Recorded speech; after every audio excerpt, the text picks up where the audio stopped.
What's up, everyone? My name is Gothix, and welcome to my gaming channel where I'll dissect all of the stupidity within gaming culture for your viewing pleasure. Now, if this is your first time here, maybe you already follow me over on my main YouTube channel, don't forget to hit the like and subscribe button for this video so you get notified when I have a new gaming rant. Alright, so, I saw this video. Actually, someone brought it to my attention because this individual has me blocked. But I saw this video pop up, and I thought it was a very interesting take. So I'm going to provide my analysis, and it's in regard to the new Forspoken game that recently came out. I have not played Forspoken. I've seen some footage of it where the dialogue and the graphics seem But none of that actually matters because, as I said in my previous video, I want to focus more on the culture surrounding gaming as opposed to the game itself. Unless, of course, there's a lot of stupidity in that game, then I'll probably add my 2 cents. But, you know, I do want to say, just for the sake of full transparency, that the person I'll be reacting to in this particular video, I used to consider them a friend. Now, to what degree we considered each other friends, debatable, because evidently we weren't that close if they're no longer my friend. As I said, they have me blocked, and if I had to guess, it was due to political and ideological differences. And hey, it is what it is. With that in mind, I have no ill will towards this person. I have nothing but love towards this person and anybody else that I'll be reacting to on this channel. In terms of equality, it would be very discriminatory if I didn't criticize someone's ideas just because of the history we had. So yeah, for the sake of being consistent, I will be providing an analysis for the following video, and lots of other people who probably hate my guts. It is what it is. So yeah, I hope you guys enjoy it, and if you do, make sure you hit that like and subscribe button. But let's get into this. Hey y'all, I wanted to talk to you about something really fast. I will not be supporting the Forspoken game whatsoever in any shape or form. Not only do I have issues with the game itself and Frey as a character and how she's characterized, I also take a lot of issue with Forspoken reaching out to me to work with me on Twitch, and I quoted them and they came back with a quote that was 70% less than what I quoted them for. Are you guys following along? I hope so. Because this woman is saying that despite not liking how the main character, Frey, was characterized in the video game, she still decided to submit a quote to the folks over at Forspoken in order for them to work together. So, contrary to what Milady Confetti is saying, that this game is filled with all levels of misogynoir, whatever that means. I guess it's misogyny, but with more victim points. Contrary to that story, I have a feeling that the whole purpose of this rant is more so because she's not getting paid what she thinks is acceptable. But let's continue and see if I can get some more context out of her. Keep in mind, this is a game that centers on a Black woman, and companies like Square Enix are always asking, what can we do more to support Black content creators? And when it comes to Black women, you pay us significantly less, even when we're the star of the show. Who's us? Who's us? I think that's subjective. You know, I don't know how much money she makes. She don't know how much money I make. It sounds like a personal perception about the gaming industry or the creator industry as a whole, because I've never made a video like this ever. The thing is, I know my worth and I know the impact that I have. And the fact that you all can't see the value in that is not my problem. So she knows her worth and she knows her impact. Okay, let's explore that. In case you didn't know this, the gaming space tends to sway heavily towards the political left and encompass everything about social justice. It is common for a live streamer with that line of thinking to ostracize, demonize viewers or other creators who do not subscribe to their personal beliefs. So if we wanted to talk about you know your worth and you know your impact, what are you really impacting if you're only talking to one side of the political aisle in comparison to a creator that has a reach that expands beyond all kinds of political and ideological beliefs? And this is why this conversation about knowing your worth is very subjective because, it's very reminiscent of the gender pay gap and minimum wage debate where people feel as though they are entitled to higher pay. No. In order to make more money, you have to offer more to the world so that you are indispensable to that particular industry. So you do that by building your human capital, by building your skill set. What can you offer that a company cannot get anywhere else? And I'm sorry, if everyone on Twitch is parroting the same talking points about misogynoir, I don't see any variety here. But again, no shade, just an observation from an economic mindset. I'm sure if this was any other game, you would not do that to white creators. I guess I should have expected this with a game starring a Black woman that is written by all white people. Or from a company who a few months ago, one of their lead game devs said, I don't want Black people in my Final Fantasy game. Okay, you know what this sounds like to me? Ladies, I don't know if you ever had this happen, and who knows, maybe guys, you've dealt with this as well. It's like when someone asks you out on a date, and they're like, yo girl, I want to take you out, you so sexy, and then you say, no, thank you. And so they turn around and start calling you names saying, I never liked you anyway.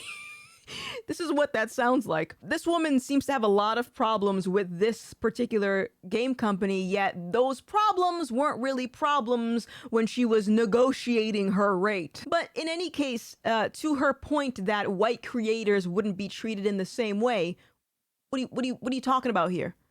What is that? It's foolish in itself to assume you know every obstacle that a white creator has to overcome. And by you saying white people wouldn't have to deal with this is to suggest that me, as a poor, Black, marginalized woman, is gonna have a hard time making content and surviving in this world. That's not the case. I'm fine. And please, let's stop pretending that a game about a Black character needs to be written by Black writers in order for it to be successful. Because let's pretend, for the sake of the argument, that I was one of the writers. Oh, you know people would lose it. And this goes to show you that it's really not about skin color representation. Oh, no. All they're concerned about is ideological dominance. And in regards to what she said about Final Fantasy now wanting to put Black people in their game, I don't know anything about that story in particular, but I'll say this. If you invent something, if you create something, then you get to decide what you do with that creation because you created it, right? This shouldn't be a controversial take. This is just reality. And if it upsets people, that should be motivation for them to figure out how to create their own thing. But no, we have a society of people that would rather complain and destroy and tear down the creations of others instead of pushing themselves to figure out how to make something on their own. If it bothers you that much, do that instead of making a TikTok video. And not for nothing, this is a real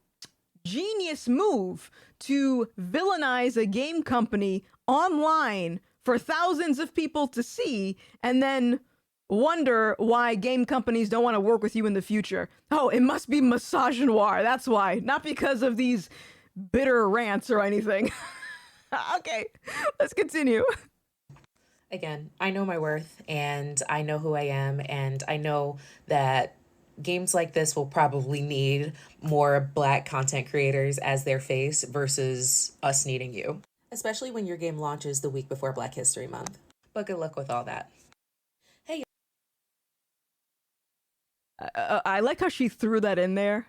You're launching this game A week before Black History Month, as if that what are we supposed to do with that information? You know what I think about Black History Month? It's a sham. You want to celebrate Black History? Do yourself a favor and read something by Tom Sowell. I promise you, it will change your life, and the misogynoir will magically disappear out of existence. Where did this trend come from? This bizarre idea that you can go on social media and complain about your current or potential sponsors and employers while thinking it's going to somehow result in more money in your pocket. To me, it looks like a tantrum. It screams of entitlement. It screams of someone who thinks they are deserving of more money just because they exist, as opposed to doing the work. Content creation is hard. I would even go as far as to say life is hard in general, and you would spend less time building your human capital than you would complaining every second you get about the white people making so much money. I don't understand where the trend comes from. Eventually, I hope that these creators will realize it. Before I close out this video, I want to give you guys my final thoughts, because I am very passionate about this particular topic. And I'll start by saying this. All the opportunities that I've had, all of the shows that I've been on, and companies I've worked with, this was not handed to me just on a silver platter. Here you go. No, that's not how it works. When I started making content, this was back in 2018, it was a very slow progress. Every month I would get maybe 4 new subscribers, and these weren't paid subscribers, by the way, just literally someone hitting the follow button. It took a while. I think the first 10 months of me making content, I would have, 4 concurrent viewers, if that. And one of those viewers would just be me on my cell phone watching myself to inflate my viewership. So it was a slow process. And I was okay with that. Never once was I envious. Never once was I complaining about how easy other creators have it. I just kept my head down and I kept figuring out how to make it work. And obviously it worked. And there's always new things to improve upon as well. The point that I'm trying to make here is that it doesn't come down to whether or not you have some type of characteristic that you can victimize that determines your success. No, just because I am Black or a Latinx and a woman doesn't mean that it's going to be harder for me to grow. It doesn't mean that I'm going to lack opportunities. No, not at all. What it comes down to is your merit, your grit, and the hard work and passion that you put into something. And that entails not focusing on what other people are doing, because that's a waste of time. And the best thing that you can do for yourself if you are a creator is to separate yourself from people who believe these stupid ideas. Don't listen to them, because I promise you, if you spend your time looking for the misogyny and looking for the racism and you are always going to find it. Because guess what? As a content creator, you're going to find that anyway. You're always going to have people that say things that get under your skin. It is what it is. How bad do you want it? And fortunately for me, I wanted it bad enough to not listen to the opinions of others. It took a while for me to realize that, but I'm glad I finally did. But that's going to be it for this video. I hope you guys enjoyed it. If you did, do me a solid and hit that like and subscribe button for more gaming rants like this. And of course, if you want to support the channel, you can do so by picking up yourself a problematic t-shirt. Link in the description box below. And don't forget to check out my main YouTube channel for more social and political commentary. My name is Gothix, and I will see you next time. Bye!